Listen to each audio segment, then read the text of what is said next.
বিশ্বকাপের প্রথম রাউন্ডের প্রথম পর্বের খেলাটা আমরা র্যাপ আপ করতে পেরেছি খুব ভালোভাবেই বলা যেতে পারে। 24টা ম্যাচে 75টা গোল হয়েছে। রেড কার্ডের সংখ্যা প্রথম ম্যাচে যে 3টা ছিল এরপর বেশি আর বাড়ে নেই, বাট একটা হ্যাটট্রিক, একটা স্পেশাল হ্যাটট্রিক আমরা পেয়েছি। সেই হ্যাটট্রিক এবং সব কিছু নিয়ে একটা রাউন্ড আপ করা দরকার যে এবারে বিশ্বকাপের ফার্স্ট রাউন্ডের প্রথম পর্বের ম্যাচগুলো কীরকম গেল। সবার অভিযোগ একটা নিয়ে, হাইড্রেশন ব্রেক, যে এই হাইড্রেশন ব্রেকটা আসলে খেলার টেম্পো পাল্টে দিচ্ছে for the good for the bad. Red card আসলে ওই প্রথম ম্যাচের পর খুব একটা বাড়ে নাই, তবে এই ফার্স্ট রাউন্ডের মোমেন্ট অফ দ্য উইক আমরা কি বলবো? লিওনেল মেসির হ্যাটট্রিক, আর্জেন্টিনার জার্সিতে ওয়ার্ল্ড কাপে এসে প্রথম হ্যাটট্রিকটা তিনি বাগিয়ে নিয়েছেন। আর টপ স্কোরার লিস্টে এই 38 বছর বয়সী ভদ্রলোক, যে সপ্তাহখানেক পরে 39-এ পা দেবেন। Harry Kane, Kylian Mbappe, Folarin Balogun, Kai Havertz, আর্সেনালের দুজন আছেন, Yasin Ayari, just Elijah Just from New Zealand, Erling Haaland, দুইটা মানে এখানে সবাই দুইটা করে গোল করেছেন এবং সবাই 2 নম্বরে ক্লিয়ার ফিনিশার্স। বাট সেই জায়গায় গোল্ডেন বুট রেসে Lionel Messi is leading far far ahead. একটা ম্যাচ দিয়ে আসলে জাজ করার কোনো মানে নেই, কিন্তু একটা বড় সড়ো রেকর্ডে তিনি মানে ভাগ বসিয়েছেন। রুচি চানাচুর 300 গ্রাম ও 500 গ্রামের ফ্যামিলি প্যাক, এক প্যাকে পুরো পরিবার। সেটার মাহাত্ম্য মানে এটা অন্যরকম জায়গায়, যে কাজটা আসলে লিওনেল মেসি থেকে আপনি ঠিক আছে উনি করে ফেলবেন, আপনি জানেন উনি করে ফেলবেন, কিন্তু যখন করে ফেলেছেন তখন আবার মনে হয় যে লিওনেল মেসি এটা করে ফেলেছেন এবং লিওনেল মেসির পক্ষে এটা করা সম্ভব। আমরা লিওনেল মেসির বন্দনা পরে হয়তো করতে পারবো। অ্যাসিস্ট তালিকায় কারা রয়েছেন সেটাও এই তালিকাটা একবার দেখে নেওয়া যাক। আলেকজান্ডার ইসাক, যে ম্যাচে টিউনিজিয়াকে তারা 5-1 গোলে হারিয়েছিল, 2টো অ্যাসিস্ট পেয়েছেন। ক্রিস উড, নিউজিল্যান্ডের Chris Wood could because Chris Wood could. Deniz Undav 2টো অ্যাসিস্ট করেছেন। ইয়োশুয়া কিমিক এবং রায়ান গ্রাভেনবার্গের নামটাও সেখানে রয়েছে।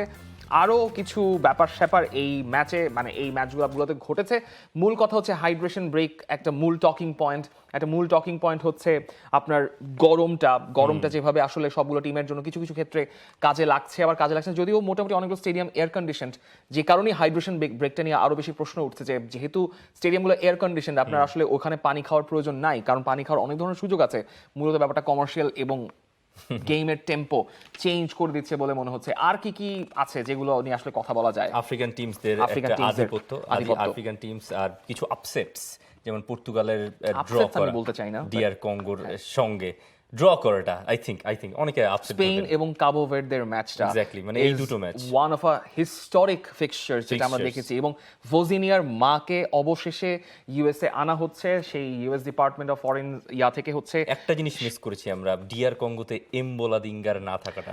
এমবোলাদিঙ্গার তো থাকার কথা ছিল, রাইট? তিনি থাকবেন এমবোলাদিঙ্গার থাকার কথা ছিল। আমি কালকে সেটাই দেখছিলাম যে এমবোলাডিঙ্গা কোথায় ছিলেন, এমবোলাডিঙ্গাকে পাওয়া যায়নি। এমবোলাডিঙ্গা কে সেটা যদি জানতে চান please Google him, Yule find it. আমরা এরপর যেতে চাই এই পরবর্তী গ্রুপ মানে প্রথম পর্বের গ্রুপের সেকেন্ড রাউন্ড অফ ম্যাচেস, সেখানে রাউন্ড 2তে সেখানে আজকে ম্যাচ রয়েছে রাতে বা আগামীকালকে রাতে এবং সকালেও ম্যাচ রয়েছে। সেই ম্যাচের ফিক্সচারগুলো একটু আমরা দেখে নিতে চাই।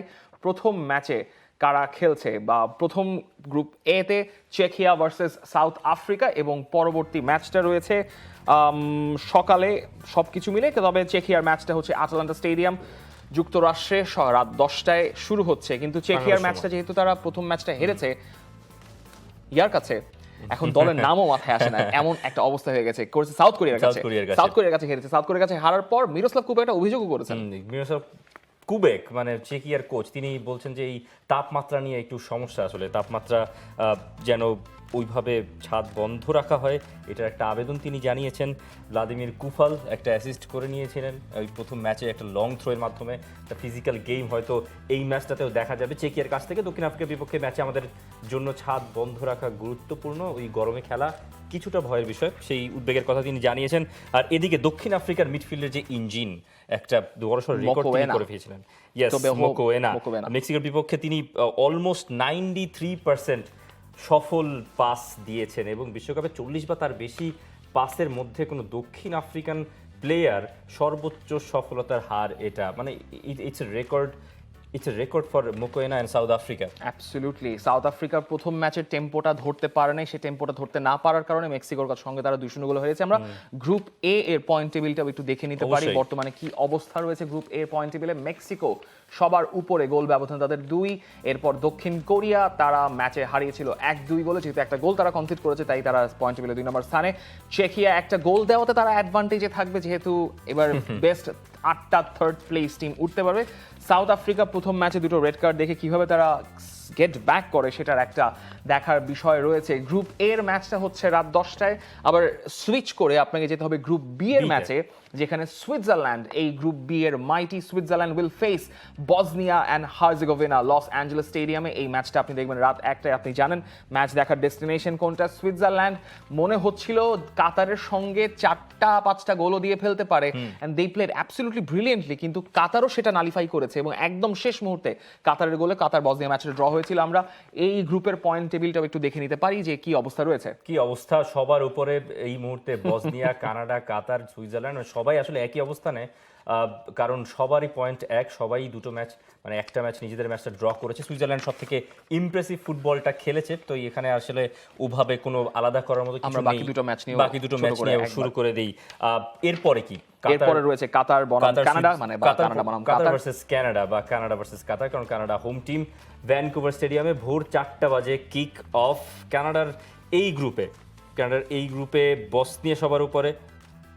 আমি কি একটু গুলিয়ে ফেললাম? না, গুলিয়ে ফেলা নেই, সবার পয়েন্টই এক, এটা হচ্ছে কথা। Last match Mexico versus south Korea. Group এ থেকে সবচেয়ে মানে বড় ফিক্সচার সাউথ কোরিয়া এবং মেক্সিকোর মধ্যে কারা গ্রুপ পর্ব থেকে গ্রুপ চ্যাম্পিয়ন হয়ে পরের রাউন্ডে যায় সেটা নিয়ে আসলে দেখার বিষয় থাকবে। গুয়াদালাহারা স্টেডিয়ামে দেখবেন আপনি সকাল 7টায় এই ম্যাচগুলোর প্রেডিকশন তো আসলে টেলিভিশনে জানানো সম্ভব নয়, বা আমরা এই পয়েন্ট টেবিলটা একটু দেখতে চাই। গ্রুপ এর পয়েন্ট টেবিল আমরা দেখেছি আরেকবার রিমাইন্ডার দেওয়ার জন্য। মেক্সিকো সবার উপরে, সাউথ কোরিয়া এরপর।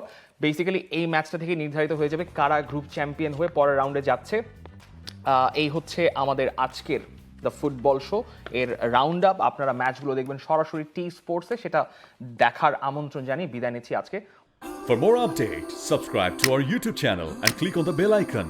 Follow us on Facebook and Instagram. Download T-Sports app to enjoy exciting games and highlights. Visit tsports.com.